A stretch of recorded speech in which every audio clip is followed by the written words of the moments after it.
કેમ છો પબ્લિક? તો આજે આપણે જોવાના છે કે સરદાર પટેલ લોક પ્રશાસન સંસ્થા એટલે કે સ્પીપા દ્વારા એક જાહેરાત કરવામાં આવી છે. પરીક્ષાલક્ષી વિગતવાર જાહેરાત છે આ, જેનું ફોર્મ તમને ઓજસની વેબસાઇટ ઉપર મળી જશે. હવે આ જાહેરાત શેના માટે છે, કોણ આ જાહેરાત માટે એપ્લાય કરી શકશે, તેની સંપૂર્ણ માહિતી તમને આ વિડીયોમાં આપવામાં આવશે. હવે સૌથી પહેલાં તો જાહેરાત જે છે એ છે કંઈક યુપીએસસી સિવિલ સર્વિસ પરીક્ષા 2027માં જે થવાની છે તેના માટેની આ જાહેરાત છે કે આઈએએસ, આઈએફએસ, આઈપીએસ વગેરે તેમજ ગ્રુપ એ કેન્દ્ર સેવાઓ માટેની પ્રશિક્ષણ વર્ગ માટેની આ જાહેરાત છે. આ કોઈ નોકરી માટેની જાહેરાત નથી. ખાલી એ લોકોને એક્ઝામ માટે પ્રિપેરેશન કઈ રીતે કરવું તે બધી ગાઈડ તમને આ સંસ્થા દ્વારા કરવામાં આવશે. જો યુપીએસસી દ્વારા લેવાતી સિવિલ સર્વિસની પરીક્ષા માટે સરદાર પટેલ લોક પ્રસ્થાપિત સંસ્થા સ્પીપા અમદાવાદ ગુજરાતના ઉમેદવારોને વિનામૂલ્યે તાલીમ આપે છે. એટલે કે તમારે આ પરીક્ષાની જો તૈયારી કરવી હોય તો એના માટે એક પહેલાં પરીક્ષા લેવાશે. એમાં જ અમે જો પાસ થતા હો તો તમારે આ સંસ્થામાં ફ્રીમાં તમને યુપીએસસીની તૈયારી કરાવવામાં આવશે સંપૂર્ણ. હવે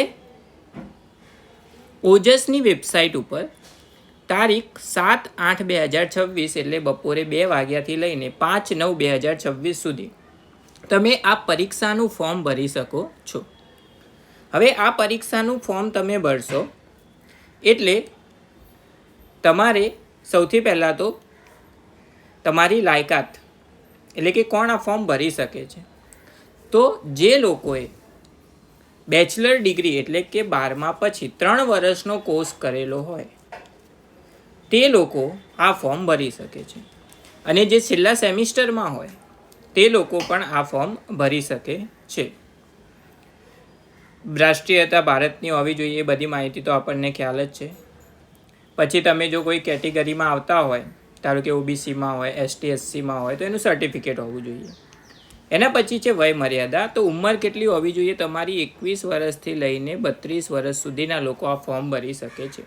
અને કાસ્ટ પ્રમાણે જુઓ, નીચે તમને છૂટછાટ આપવામાં આવી છે કે જનરલ માટે કોઈ છૂટછાટ નથી. એસસી બીસી માટે 3 વર્ષની છૂટછાટ છે, એટલે 32થી લઈને 35 વધી જાય. એ જ રીતે એસસી એસટીમાં 5 વર્ષની છૂટ આપવામાં આવી છે. સૈનિક માટે પણ 5 વર્ષની છૂટ આપવામાં આવી છે. પછી દિવ્યાંગ માટે 10 વર્ષની છૂટ આપવામાં આવી છે. એ બધી માહિતી અહીંયા છે. એના પછી પ્રવેશ ફી એટલે કે તમે તમામ કેટેગરીના ઉમેદવારોએ પરીક્ષા ફી ફરજિયાત ભરવાની રહેશે. પરીક્ષા ફી નહીં ભરો તો પરીક્ષામાં બેસી શકશો નહીં. પરીક્ષા ફી નોન રિફંડેબલ એટલે પાછી મળશે નહીં. તમે પરીક્ષા આપવા ના ગયા તો પણ પરીક્ષા ફી પાછી આવશે નહીં. હવે ફીસ કેટલી છે? તો જનરલ કેટેગરીના સ્ટુડન્ટ માટે 500 રૂપિયા ફી છે. અને જે કાસ્ટમાં આવતા હોય એ લોકો માટે 200 રૂપિયા ફી અહીંયા રાખવામાં આવી છે.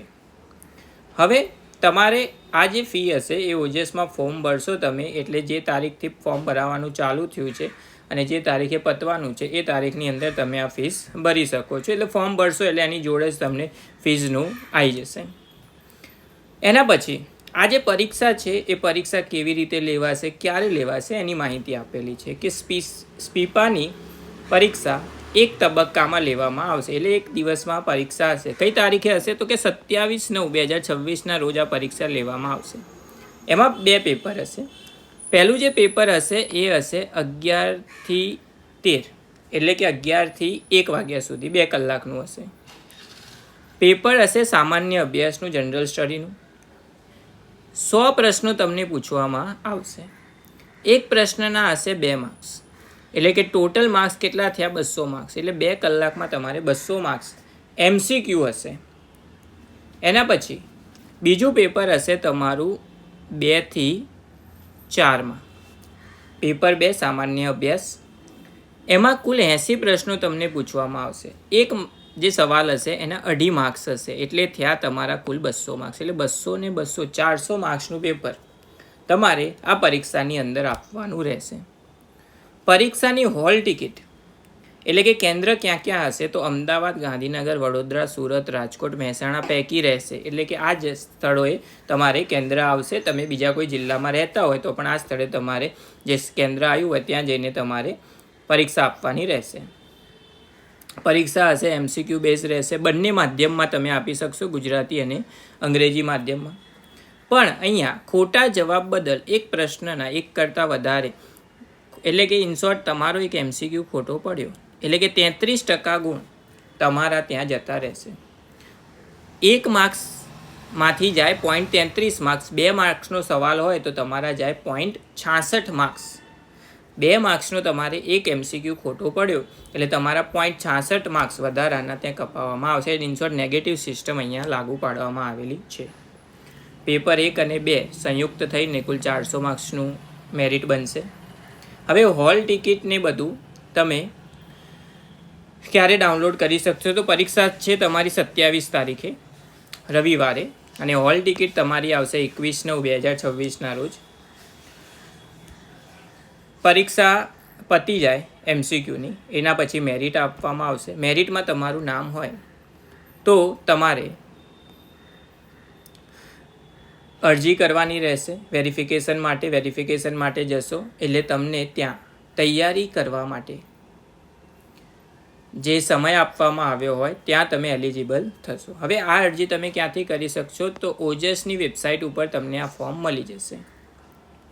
તો ઓજસમાં કઈ રીતે એપ્લાય કરવું એનો પણ વિડીયો અમારી ચેનલમાં છે, તે તમે જોઈ શકો છો.